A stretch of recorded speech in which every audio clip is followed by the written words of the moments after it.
B-O-A-B, baby, we're bums.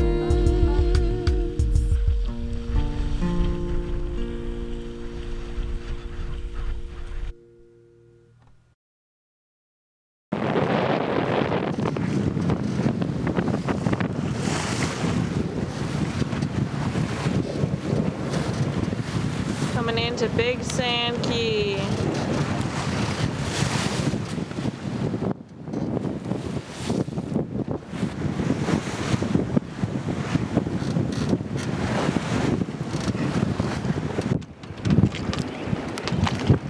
That would be force right there. That boat matches wind speed. They left quite a bit after us. We saw them on the horizon. It's a single-hander, solo sailor named Greg. Black sails. This would be Big Sand Key. It would be the final island before the jump to the Dominican Republic. We noticed Greg could not get his jib down. We watched him for quite a while before we decided to paddle over and see what we could do to help. He said his extrusions up at the top had come apart, so if he were to try to furl it in, only the top couple would spin and it would rip his sail.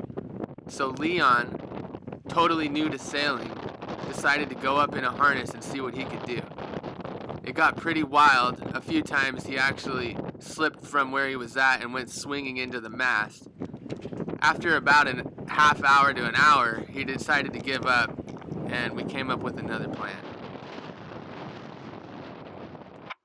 The plan was simple. Just pull the jib down and roll it up until we could get those extrusions fixed.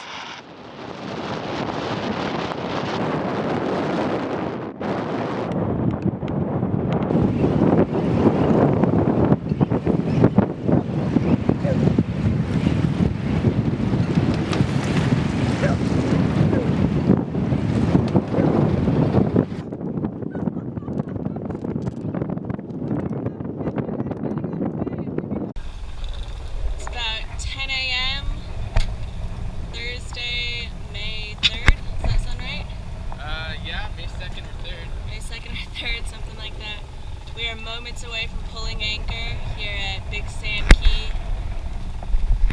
We're gonna head out for Luperon with another adventure right over there, and Colorado in the back, if you can see that. So, wish us luck. Here we go.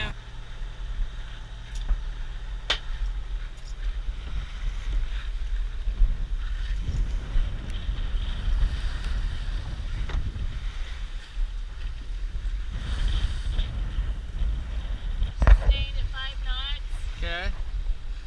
I've done 10 miles exactly. That worked out well. Wow. That's good to hear. It's been 2 hours. I can still see Colorado, just barely. They're way ahead of us. Yeah, way out there. You ready to switch? Yeah.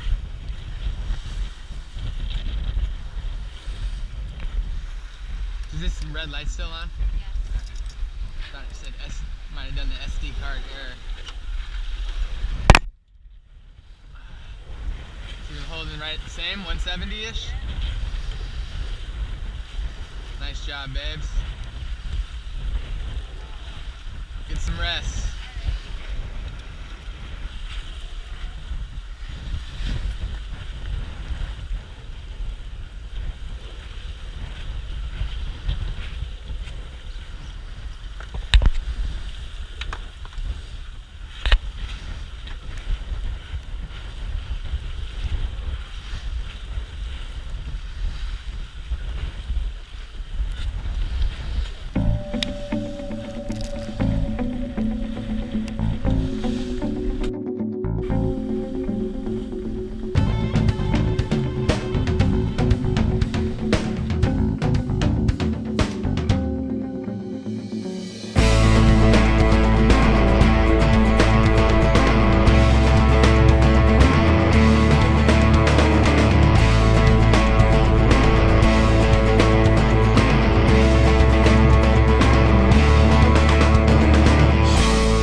about to take over about 7.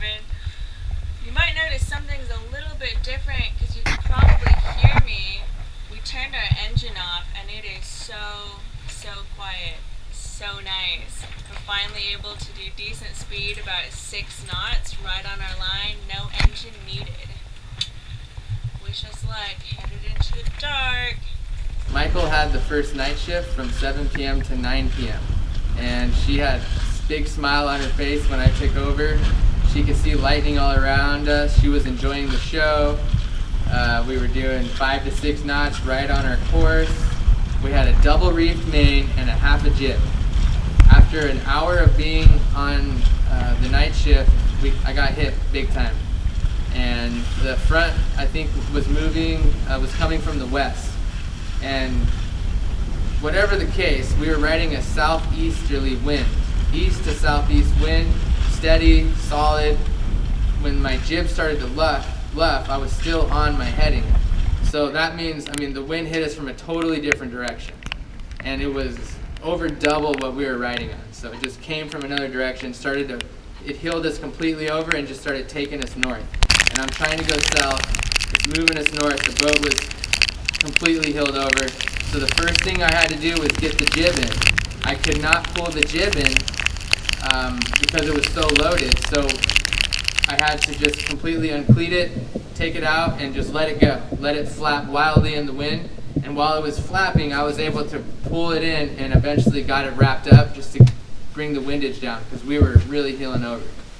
When another bolt of lightning hit, I was able to see that the main was not completely intact. There was a big hole right where the main and the mast attaches. So at the time it was so crazy, it was raining so hard that I wasn't moving from deck, and I did not want Michael to come up. I wanted her to stay dry because I knew I would need rest. She was on the radio. Also, just after all this happened, Michael decided to check the engine to see how it was doing. And she saw that there was tons of water down there, which we've dealt with before. The new thing about this was, as the shaft was spinning, it was throwing water into the air.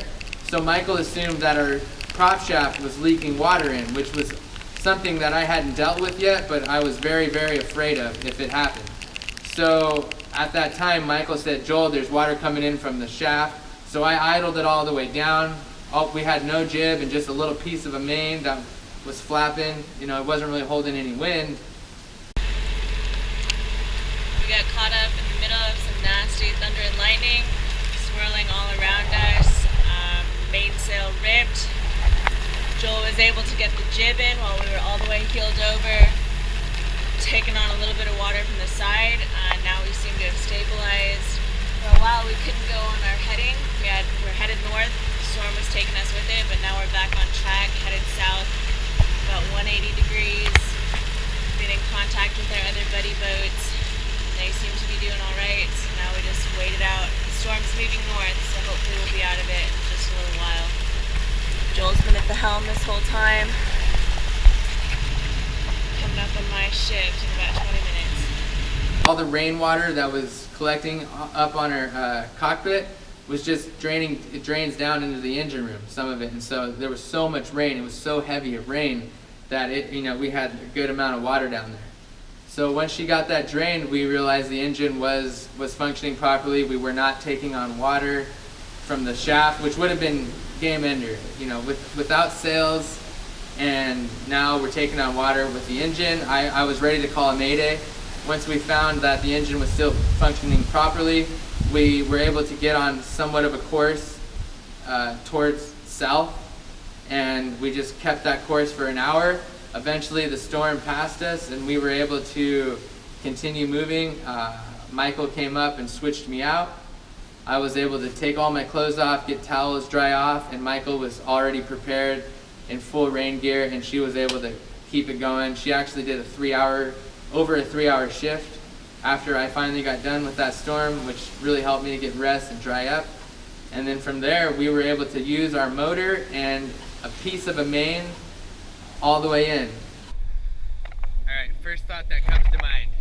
Buenos dias. Buenos dias. Yep, we lost one of our teak woods. Oh, there it is. Yay! We got our teaks. All three of them.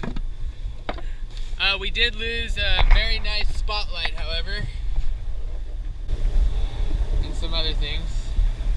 What other things? A dinghy. Oh, what other things? Wind indicator. The wind indicator, the slot that the mast or the main goes into. Show you guys that later, but we got it working somewhat.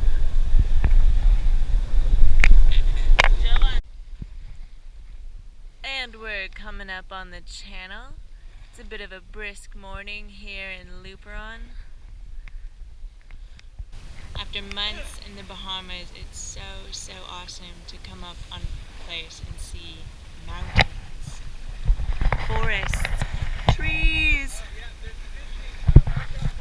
so much land. Check it out, channel markers. What a treat.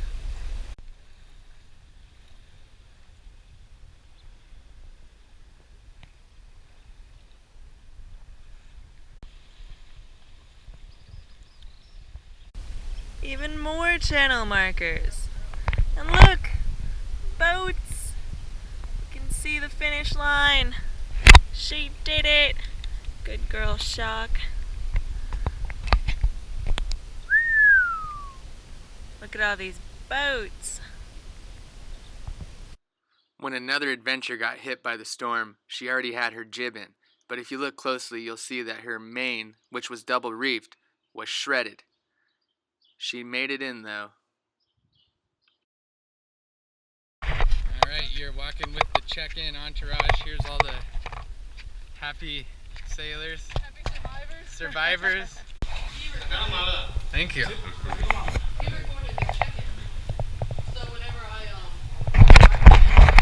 Our first DR meal. Checking in. Oh yeah. If you've been following along for some time, you'll realize that there are some holes in the story. What happened to Sterling? Another adventure is now in the picture. Did we know what was forecasted going into this? Stay tuned. Subscribe. These are the tales of Boab.